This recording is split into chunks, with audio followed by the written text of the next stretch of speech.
Hello and welcome back to another episode of the Everyday Strong podcast. It's been a while.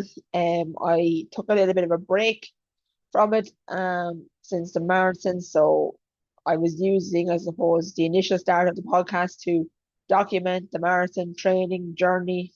And that was on the 3rd of May. So you can go back and listen to all that if you like. I kind of took a little bit of break from the recording. I'm not really sure what I was doing with the podcast and stuff. But no, it's time to get back at it now and see like that. Use it as a weekly little diary for um my own training and things that snapshots of that people might help them with.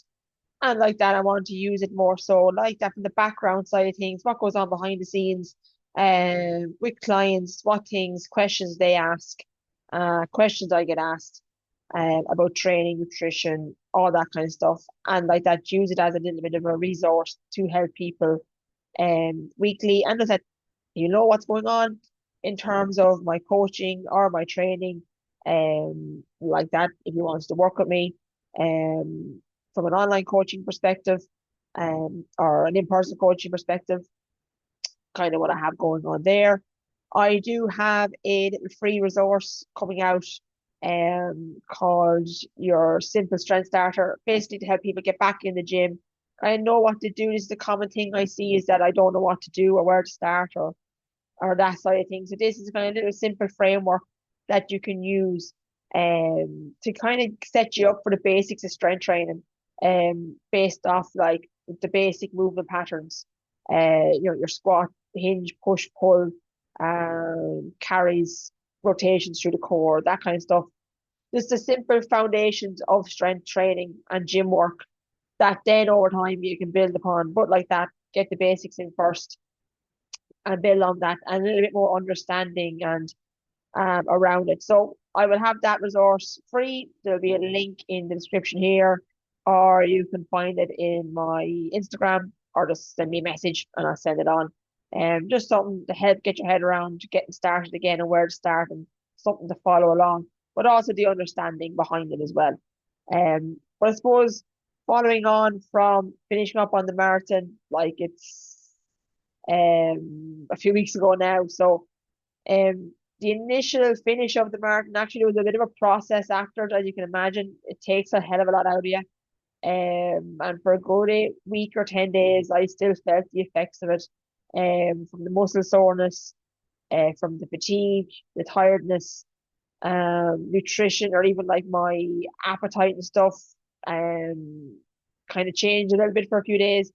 And afterwards, like that, obviously, straight away afterwards, just like wanting to eat, get the nutrition in, body needed to replace what it had outputted. And then the complete opposite for a few days, were having no appetite and not really knowing what to eat. And so, yeah, there was a bit of a process afterwards. So, again, there's learnings there too. It doesn't just stop when you finish the marathon. There's, it does leave you for a good while. And even getting back into training, like I didn't really have an interest, which is funny for me, for someone who loves training and exercising. I had no interest for the guts of maybe 2 weeks. And like that, I didn't put any pressure on myself.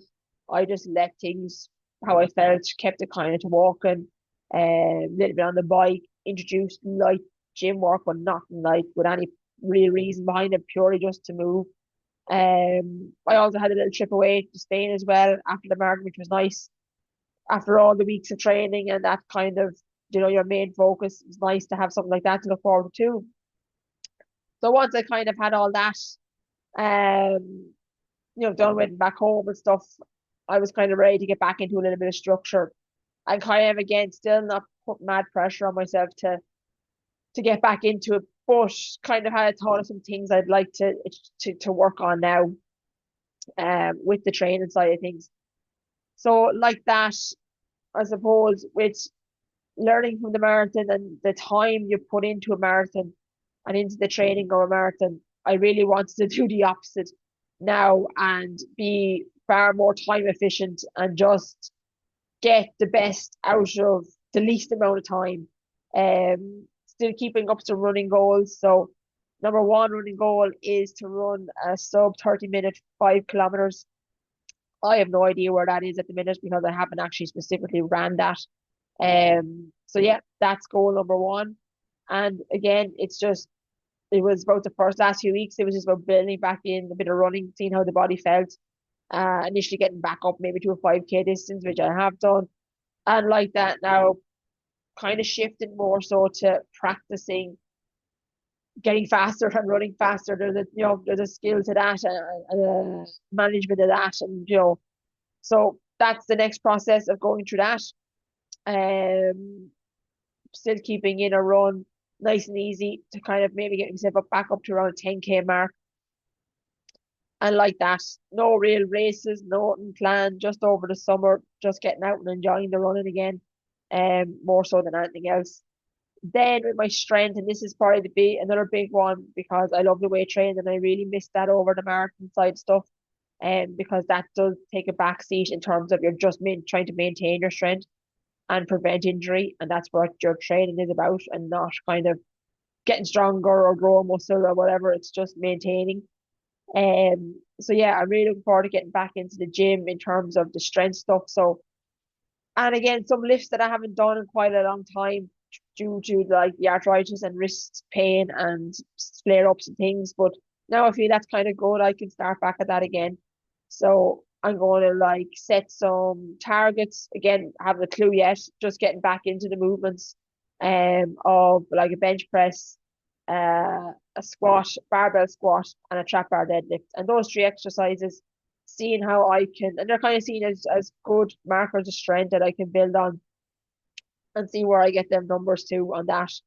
And again, over the next few weeks, I'll kind of test out and see where they are and build up to kind of especially like the movement patterns and stuff with a bar on my back, with pulling the bar from the floor with a bench press, and just see how it feels in the body and the wrist and things. But yeah, that's building the strength with that over the summer, and getting my strength back up. And then like a third goal, which will kind of run in the background of all this, is a kind of a body composition or a fat loss goal, or target like that. I have a nice trip again planned for September. So, we all like to go on holidays and away and be a little bit leaner and that. And after the marathon, you put on a little bit of body fat because you're just consuming calories. Your goal is not to lose anything. So like that is just kind of get back to a weight where I'm comfortable again. Couple of kilos, nothing major. So again, there's no mad pressure, restriction or anything like that. Like that, my nutrition will drive that fat loss. My daily activity will drive that. My training will obviously help a small bit, but the training won't be for fat loss. It'll be for the performance stuff that I've outlined. And yeah, and I will build on that in gradually over the summer. Um, on that side of things. That's kind of the three things I'm kind of working towards now. And again, time, like keeping these sessions as short as possible. Like that, obviously, you've got to still get in and do work, and there's still needs time to go in and, you know, the running side stuff. I want to go back to 10K, you're talking an hour or more, kind of way. So, but again, my strength sessions keep them about 40 to 45 minutes, like 6 exercises, very like specific to an outcome and just working hard when you're in there. Not overcomplicating and not adding extra stuff for the sake of adding it. Just being very purposeful in what you're doing, what I'm doing. And the same with the running. As I said, one building back up the distance, another one building speed, trying to get faster, practicing paces, practicing getting faster. And then I might add in a fifth day where I'll just kind of do a mix of a little bit of more cardio, but again, nice and light, and a little bit more kind of hypertrophy or building muscle kind of work, but again, more so on stuff like my upper body that's not going to interfere with the strength side of it or the running side of it. So again, that's kind of the general setup. Over the summer, let's see what we get to like that. If you are interested in following along, let me know, because each week I might touch base on it here, or every like couple of weeks. Or if it's something similar, if any of those goals are something similar that you want to work on, let me know. And again, anything from a questions point of view or anything on that, again, let me know. Happy to help and answer questions. But yeah, I suppose the big thing, and I did a little post on this as well. Like the big thing I've taken from the marathon training now, from the marathon and the training for it, is like how simple I want to keep my training now. Um, and to have the time back for other things. And really like, again, let fat loss be a thing that just happens in the background, and that